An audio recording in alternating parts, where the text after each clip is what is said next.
When crisis happens, do you let your emotions control your decision making and your response?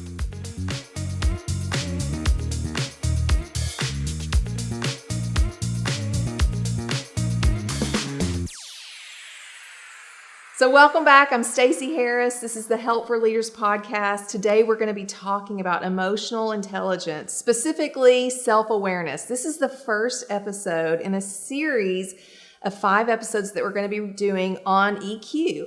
And so today's episode is all about self-awareness and how emotions are impacting you and others, how your emotions are impacting your decision-making, your processing of information, how you're responding to those triggers that are coming at us all day, every day. We're living in a day where so many things are emotionally charged. Have you been watching the Olympics? Simone Biles is in the news. She's trained her entire life for this moment in time. And on the first event, she pulled out for mental health reasons. And you know what? My first response was, how self-aware is this young woman? Oh my goodness. She's so self-aware. So aware of how her emotions are impacting her decision making. And so I say, way to go. She got a lot of criticism in the news, but I will tell you that was the best decision for her in that moment, because not only is it dangerous, you have one slip, her life would be in danger. How many times are things coming at you on the daily basis where emotions are impacting you and you're responding out of those emotions? How aware are you? So I want to give you some tips and strategies on how to become more self-aware. Several years ago, I began kind of this journey of self-awareness and really understanding how different emotions were impacting me. And so what I did was I set alarms on my phone at random times throughout the day. And for a couple of weeks, every time that alarm went off, I would pause and I had a notepad and I would literally write down, which you can do this in your phone as well. I would just write down what was happening. What was I experiencing? What was I feeling? What was I actually doing at that moment in time? And after a couple of weeks, I just started looking at the data. And one thing that I noticed that stood out so quickly is, first of all, I was so productive first thing in the day. But as the day went on, as that afternoon kind of slump, that was what was happening for me, around 3 o'clock, everything changed and I was grumpy. I was in a bad mood. My productivity was declining. And I just started doing a few simple things as I became more self-aware of the emotions that I was experiencing and feeling. And I began to do things differently so that I could overcome that negative impact of those emotions. But it started with self-awareness. So how aware are you of the emotions that you're experiencing throughout the day? You know, I'm actually right in the middle of an EQ certification. Today I finished up the second call and I've got people from all over the globe that are joining me on this call. And one of the women is from Turkey and she's from Istanbul. And right now there are a lot of fires in that country. And she's also from a very diverse culture than we are here. And so listening to her stories of just self-awareness have been fascinating.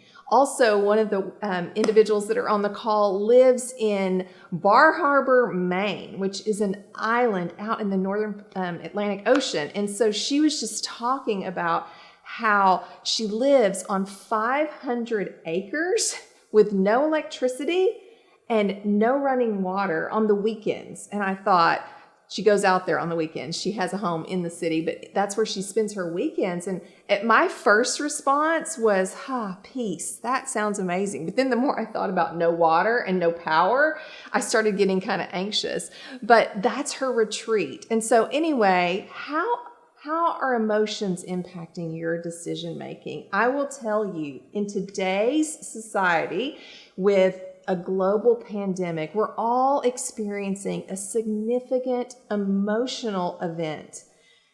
We're all experiencing it very differently. Same event, you and I are experiencing it differently. So how are those triggers impacting your emotions? I was in New York City 10 days ago. I haven't been in the city since before the pandemic, and I was moving my youngest child back to college.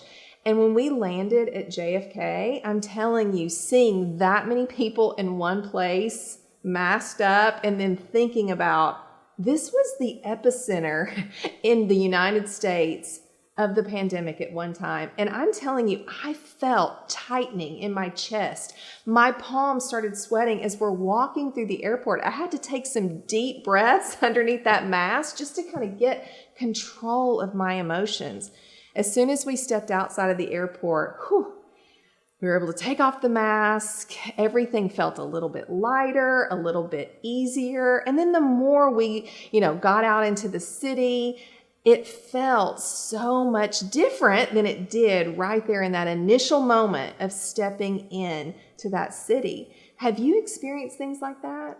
I know I have gone through all kinds of emotions just getting her up to that point of moving and then getting here after the fact and then having conversations, the Delta variant, all the things that are happening in the news that are triggering emotions in our decision-making ability.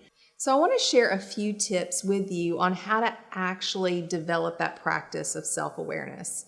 I mentioned setting that alarm and kind of writing things down, but journaling is an excellent way to get in touch with your emotions and start really diving into what you're feeling and what you're experiencing. I would highly encourage you to journal throughout the day as well. Maybe it's in the morning, maybe it's in the evening, but just kind of writing things down, how you're experiencing them and getting in touch with your emotions. Another great way to develop self-awareness is actually to have a trusted friend or colleague that you can bounce ideas off of.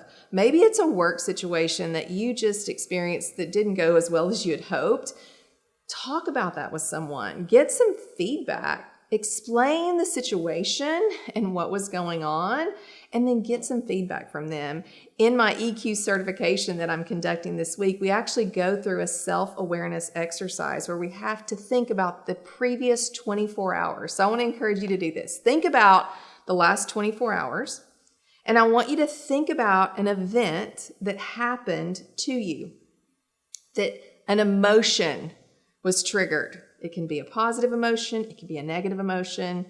And then I want you to try the best you can, explain that circumstance, that situation to someone else without actually naming the emotion, but telling them about the physiological responses going through your body, the circumstances, the situations, and then see if they can actually guess the emotion that you're trying to describe. It's a little more challenging than you can imagine, because sometimes we think, oh, well, love or peace or joy, I'm just going to tell about that. But what's actually going on inside of you? That's a great practice in developing self-awareness. I was just telling you about JFK. Well, when we were flying and getting ready to pack up and move my daughter, she has a fish. She has a betta fish. Do you know I was on hold with JetBlue for over 4 hours trying to figure out if we could take a fish onto the airplane.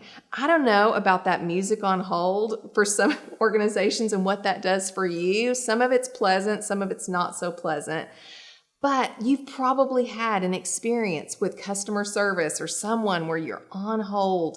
And I will say that hold times are exceptionally long these days when you're trying to get information. No matter what organization that you're working with, I've heard from several of my clients that have had long hold times and the frustration that builds, especially if when finally you get to talk to someone and then the call drops. Oh my goodness. Talk about emotions rising up inside of you when technology's not working for you. So being aware of those emotions. So journaling is one way. Getting feedback from someone else can be something that's really helpful in identifying emotions and how they're impacting you, how they're impacting others. So those are a few tips. We also have a free EQ report that we're offering right now. And so I would love for you to actually take our free EQ report and learn a few things about self-awareness and how you can really lean in and develop that skill even more.